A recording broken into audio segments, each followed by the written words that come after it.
Je suis Mohamed Sanogo, originaire de la Côte d'Ivoire en Afrique de l'Ouest. Je suis pasteur et le président de l'organisation chrétienne Message de Vie, qui est une organisation qui regroupe en son sein une centaine d'églises et un ministère de campagne d'évangélisation à travers les nations avec des œuvres d'orphelinat, etc. Comme mon nom l'indique, Mohamed, je suis d'origine musulmane. En 1988, Dieu m'a fait la grâce de le rencontrer au travers de Jésus-Christ. Vous savez, je crois qu'on n'arrive pas à Christ par accident, par hasard. Il y a un appel conforme à ce que les Écritures nous disent, qui est en nous depuis bien longtemps, avant la fondation du monde. Mes parents, des musulmans très engagés, m'ont inscrit très vite dans une école coranique.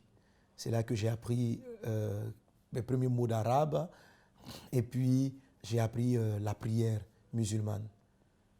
Je priais plus ou moins régulièrement. J'ai toujours dans mon cœur cette soif-là de connaître Dieu. Mon père est quelqu'un qui aime beaucoup Dieu et qui passait du temps à nous parler du Coran, de la volonté de Dieu, de comment marcher avec Dieu, etc. Pour des raisons scolaires, la ville dans laquelle je me trouvais en Côte d'Ivoire avait pour une des meilleures écoles, une école protestante. Je suis donc allé, mon père m'y a inscrit, et là, j'ai été confronté à 1 heure de cours biblique par semaine. Cette classe-là, cette école va attiser en moi une forme de curiosité. Et je vais commencer à poser des questions pour comprendre ce dont la Bible parlait, ce qu'était le christianisme.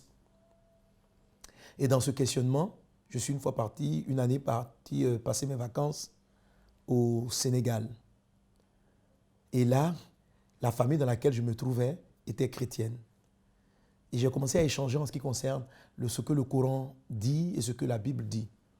Et j'ai compris une chose, c'est qu'il y avait, même si toutes les deux religions parlent de Dieu, il y avait une différence essentielle dans le salut. Dans le Coran, il est dit que Jésus n'a pas été crucifié.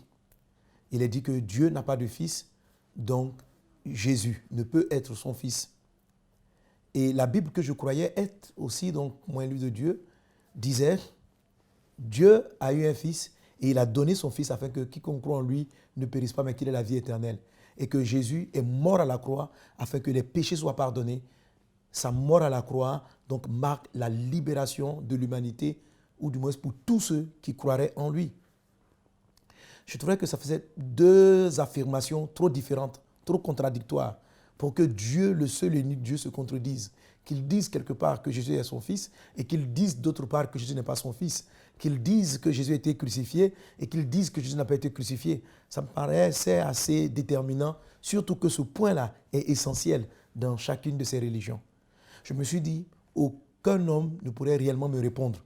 Si je rencontre des érudits, des connaisseurs de l'islam, ils défendraient bien sûr la foi islamique. Et si je rencontrais des pasteurs, des hommes engagés dans la parole, dans la Bible, ils défendraient aussi la foi chrétienne. Alors je me suis dit, je vais directement m'adresser à Dieu. Comme nous tous nous parlons de Dieu créateur, je vais directement lui parler, je vais lui poser la question à lui-même.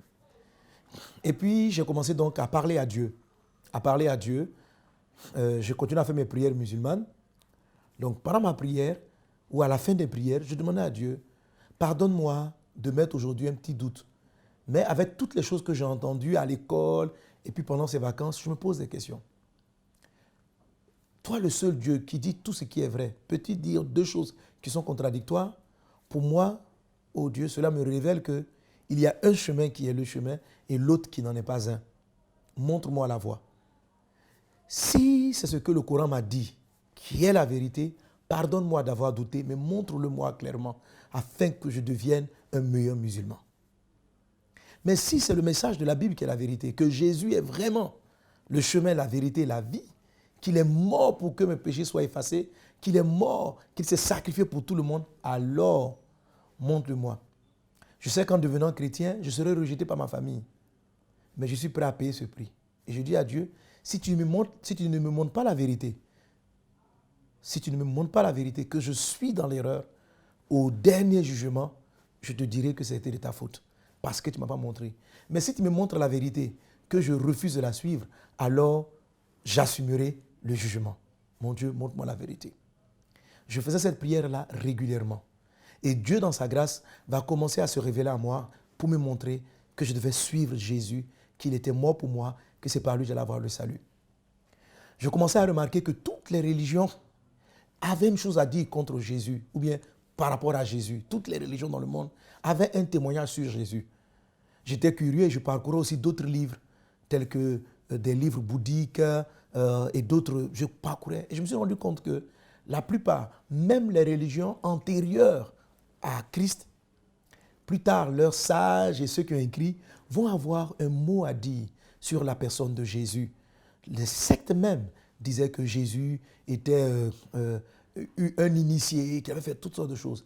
Et l'Esprit va attirer mon attention, mais pourquoi tout le monde s'évertue à donner un avis sur la personne de Jésus? Le Coran parle de Jésus, les bouddhistes parlent de Jésus, toutes les sectes, toutes les religions dans le monde ont un avis sur Jésus. Mais toutes ces sectes-là aussi n'ont pas d'avis les unes contre les autres. Tu vas voir difficilement dans un de ces livres dire quelque chose de Mahomet, dire quelque chose d'une ou tierce personne. C'est très rare. Mais tout le monde a un avis sur Jésus, qu'il n'est pas le Fils de Dieu, qu'il est un grand prophète, qu'il est comme ceci, qu'il est comme cela, qu'il est un grand maître, qu'il est un initié. Mais tout le monde, la plupart de ces sectes et ces religions enlèvent la substance qu'il est le Sauveur, qu'il est Dieu, qu'il est mort à la croix pour qu'on soit sauvé. Dieu va donc attirer mon attention sur ce fait.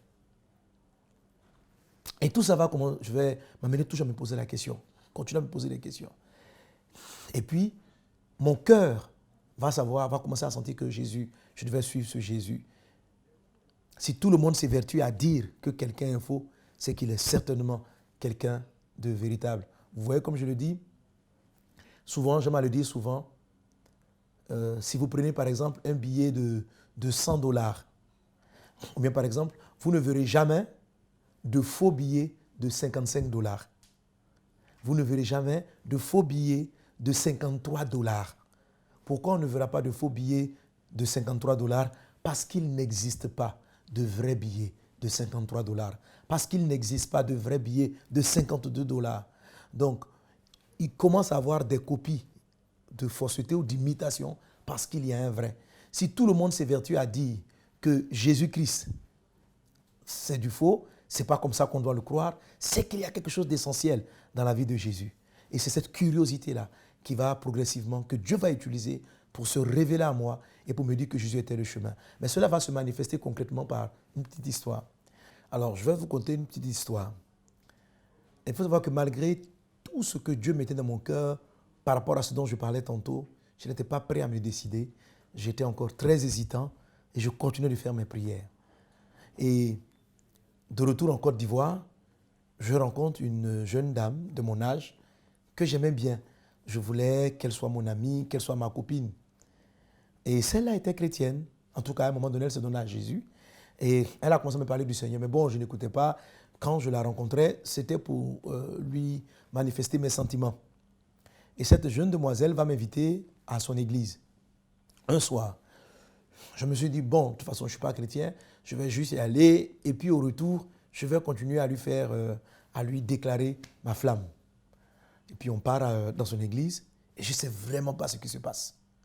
Mais je me suis assis, je ne me souviens plus du message, je ne me souviens pas de ce qui a été dit, mais je sais une chose, c'est que lorsque je me suis levé pour repartir avec cette demoiselle chez moi, pour repartir à la maison, j'ai senti dans mon être intérieur que j'étais devenu chrétien.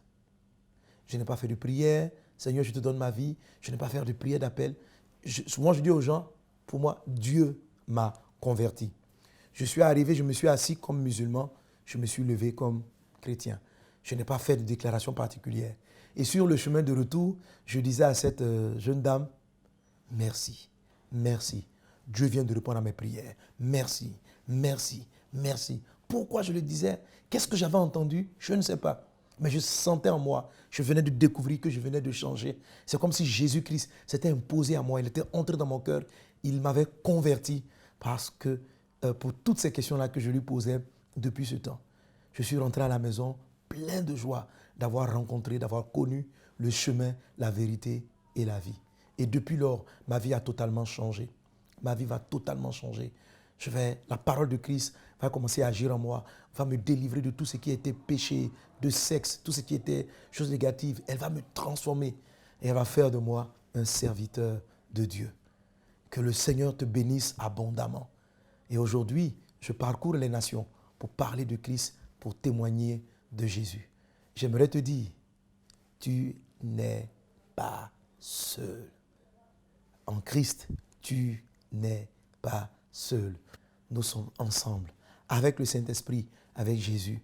Et j'aimerais t'inviter, toi qui, comme moi, désire connaître le Christ, désire mieux comprendre ce dont parle le Seigneur Jésus. Toi aussi qui es un ancien musulman, je t'invite le 18 novembre. Le 18 novembre, c'est une journée pour prier, pour intercéder pour tous nos frères et sœurs qui, comme nous, ont connu Jésus après avoir grandi, évolué dans l'islam. Nous ne sommes pas seuls, nous sommes une famille à travers les nations qui avons eu une expérience particulière. Ce 18 novembre, nous allons tous nous retrouver pour nous souvenir dans la prière de tous ceux-là qui doivent encore accepter Jésus et de tous ceux qui l'ont connu, qui sont sujets à des rejets, à des persécutions. Que Dieu te bénisse et on se voit, on sera ensemble le 18 novembre. C'était Pasteur Mohamed Sanogo.